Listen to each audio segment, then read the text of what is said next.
ये सबसे पहली बात ये है कि सिर्फ यहाँ पर जनता प्रताड़ित नहीं है,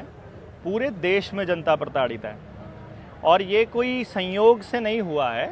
ये पूरा योजनाबद्ध तरीके से किया गया षड्यंत्र है, जिसमें असली मकसद आपकी प्रॉपर्टीज़ को जब्त करना ही है। और इसके अंदर जो प्रशासन है, प्रशासन के लोग हैं, तंत्र है, चाहे पुलिस हुई, चाहे कलेक्टर हुए, चाहे और दूसरा तंत्र हुआ, उसको ज़रिया बनाया जाता है, उसी को हथियार की तरह इस्तेमाल किया जाता है जनता के खिलाफ। ये पहले भी हुआ है, लॉकडाउन लगा उस दौरान भी ये हुआ था। और जब भी इस जनता को प्रताड़ित करने का काम किया जाता है, जब भी इमरजेंसीज लगाई जाती हैं, वो इन्हीं लोगों के माध्यम से लगाई जाती हैं। अब बैंकों ने इतने सालों से, मतलब सैकड़ों सालों से बनाया हुआ अपना साम्राज्य है, वो साम्राज्य अगर आपके आवेदन लगाने से हिलता है, उसकी जड़ें अगर हिलती हैं, अगर वो उखड़ के दूर पड़ने का है, उसको बिखरने का एक डर रहता है, तो वो इतनी आसानी से तो अपने साम्राज्य को बिखरने नहीं देंगे,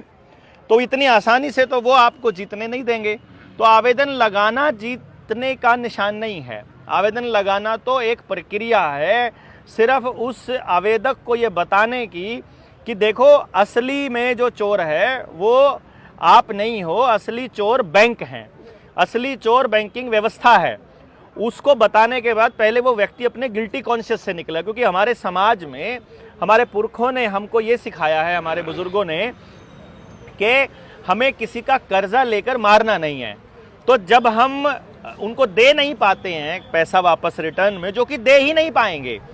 34 लाख करोड़ रुपए की करेंसी है, 156 लाख करोड़ से अब 176 लाख करोड़ के करीब पे कर्जा पहुंच चुका है। सारे लोग अपना सारा कर्जा दे देंगे तो भी 140 लाख करोड़ के करीब का तो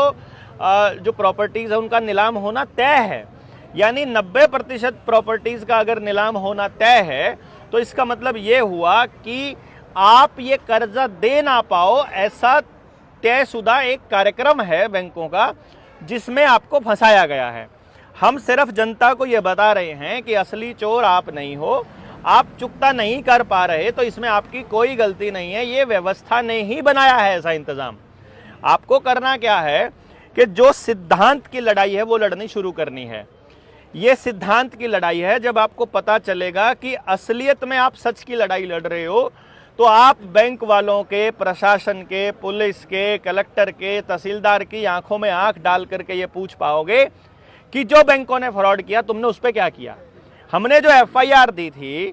क्या किसी पुलिस वाले ने आज तक ये वापस दिया हमको लिख करके कि हम आपकी एफआईआर इसलिए नहीं दर्ज कर रहे हैं क्योंकि आपने कोई गलत या सही बात कही है? जब आपने आवेदन दिया बैंकों को कि आप हमें बताइए कि जो 29.2 लाख करोड़ रुपए की फेक करेंसी चल रही है, तुमने लोन में हमको वैध रुपया दिया है कि अवैध रुपया दिया है, तो बैंक उसमें यह भी नहीं लिख रहा है कि हमने तुमको वैध रुपया दिया है, और बैंक ये भी नहीं दिख रहा है कि हमने अवैध रुपया दिया है।